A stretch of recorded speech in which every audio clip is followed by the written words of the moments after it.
CSS का English paper और उसमें सेंटेंस करेक्शन का सवाल अक्सर उम्मीदवारों के लिए ये एक ऐसी रुकावट बन जाता है जिसे पार करना बहुत मुश्किल लगता है।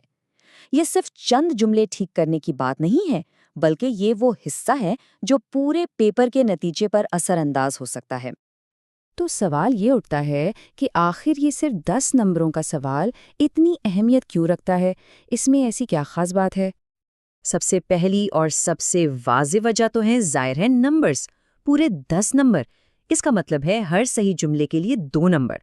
सोचिए, ये पेपर का वो हिस्सा है जहां थोड़े से फोकस से पूरे के पूरे नंबर मिल सकते हैं। लेकिन बात सिर्फ नंबरों तक महदूद नहीं है। असल में ये सवाल एक किस्म का माइक्रो लेवल डायग्नोस्टिक टेस्ट है। मतलब ये एक छोटा सा टेस्ट है जो बता देता है कि किसी भी उम्मीदवार की लिखने की बुनियादी सलाहियत कैसी है।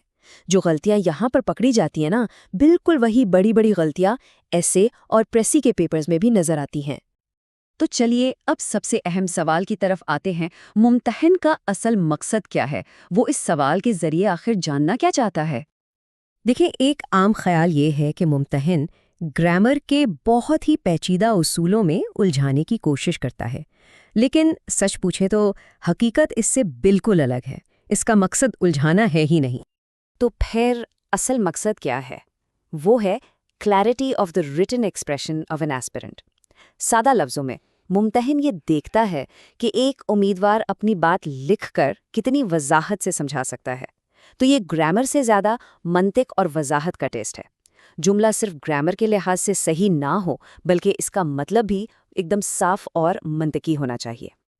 और यही वजह है कि कुछ खास किस्म की गलतियां जैसे डैंगलिंग मॉडिफायर्स या फॉल्टी पैरेललिज्म बार बार टेस्ट की जाती हैं। क्यों? इसलिए नहीं कि उनके उसूल बहुत मुश्किल हैं, बल्कि इसलिए कि ऐसी गलतियां जुमले के पूरे मंतकी माने को ही तबाह कर देती हैं।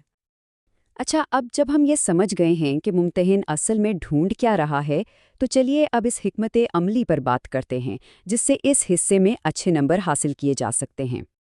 इम्तिहान के दिन के लिए ये 3 कदमी फार्मूला बहुत काम का है। पहला, ट्रियाज, मतलब 8 में से वो 5 जुमले चुन लें जिनकी गलती पर पूरा 100% यकीन हो। दूसरा कदम है रीराइट, सिर्फ और सिर्फ सही किया हुआ जुमला लिखना है, बस। और तीसरा, रिफाइन, अगर किसी जुमले को ठीक करने के एक से ज़्यादा तरीके हों तो हमेशा सबसे बेहतरीन तरीका चुनें। यहाँ एक बहुत ही ज़रूरी उसूल है जिसको जहन में रखना है। जवाबी पर्चे पर सिर्फ दुरुस्त जुमला लिखना है। उसकी वजाहत, उसकी एक्सप्लेनेशन बिल्कुल नहीं देनी। समझदारी दुरुस्त जुमला लिखने से ज़ाहिर होती है, उसकी तशरीह से नहीं। चलें इसको एक मिसाल से समझते हैं। जुमला है I won him in the race. अब अगर कोई इसको ठीक करके लिखता है आई वन द रेस, तो हाँ, ग्रामर के हिसाब से ये ठीक है, लेकिन ये एक नाक़िस इस्लाह है। क्यों? क्योंकि इसमें से हिम का जिक्र ही गायब हो गया, जिससे जुमले का असल मकसद ही ख़त्म हो गया।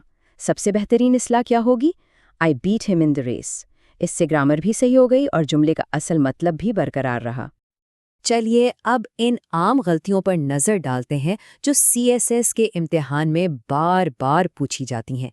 एक बात याद रखें, ये इम्तिहान बेतरतीब नहीं है, ये कुछ मखसूस गलतियों के गिर्द ही घूमता है।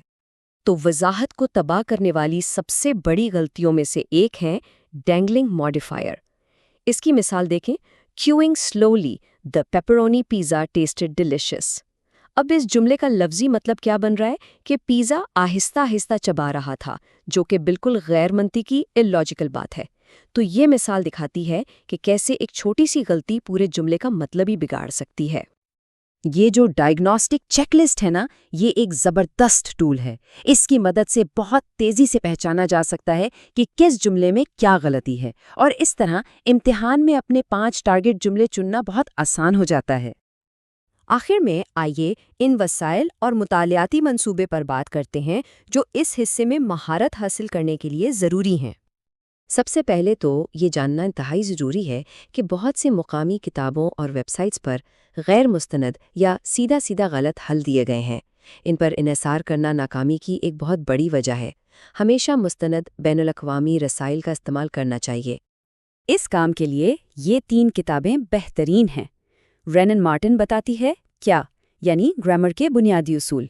مائیکل سوان کی کتاب بتاتی ہے کیوں، یعنی ان اصولوں کے پیچھے کی منطق کیا ہے، اور مینہٹن جی میٹ گائیڈ سکھاتی ہے کیسے، یعنی ان اصولوں کو وضاحت اور منطق کے ساتھ استعمال کیسے کرنا ہے۔ تو ایک مؤثر مطالعاتی منصوبہ کچھ اس طرح کا ہو سکتا ہے۔ پہلا قدم، رین اینڈ مارٹن سے اپنی بنیاد مضبوط کریں۔ دوسرا قدم، اپنا 70% وقت مینہٹن جی میٹ پر لگائیں تاکہ منطقی سوچ پیدا ہو۔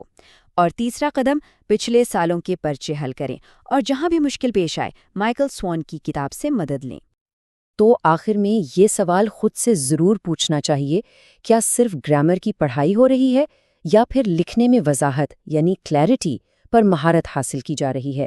کیونکہ CSS کا ممتحن دوسری چیز ڈھونڈ رہا ہے۔